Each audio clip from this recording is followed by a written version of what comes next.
तर नमस्कार सर्वांना, जय महाराष्ट्र. बाहेर खूप थंडी पडली आहे म्हणून आपण ड्रायफ्रूट्सचे लाडू बनवतोय.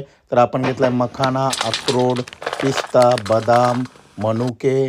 त्याच्यानंतर घेतलंय आपण कलिंगडाच्या बिया. त्याच्यानंतर आपण घेतलेत भोपळ्याच्या बिया. त्याच्यानंतर लहानपणी सगळ्यांनी खाल्ल्या असतील सूर्यफुलाच्या बिया, काजू आणि त्याच्यासाठी आपण त्यांना एकजीव करण्यासाठी आपण घेतला आहे खजूर.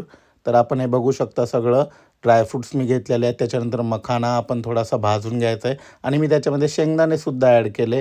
तर आपण शेंगदाणे घेतले, थोडंसं तूप घेऊन त्याच्यामध्ये हे सगळे ड्रायफ्रूट्स आपण पूर्ण थोडंसं लालसर होईपर्यंत आपण भाजून घेणार आहोत. त्याचा कच्चापण जो आहे तो काढून घेणार आहोत.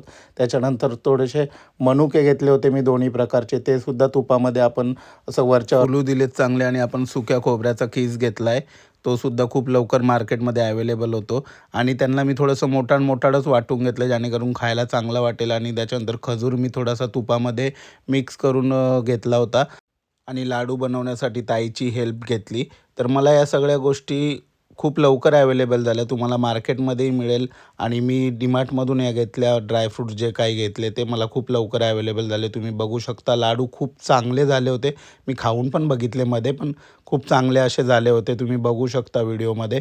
आणि जे जिम करतात त्यांच्यासाठी खूप चांगलं आहे. रोज एक लाडू खाल्ला तरी चांगलं आहे, ज्यांची तब्येत होत नाही त्यांच्यासाठी. व्हिडिओ आणि रेसिपी आवडली असेल तर लाईक करा, शेअर करा, सबस्क्राईब करा. भेटूया पुढच्या ब्लॉगमध्ये. जय हिंद, जय महाराष्ट्र.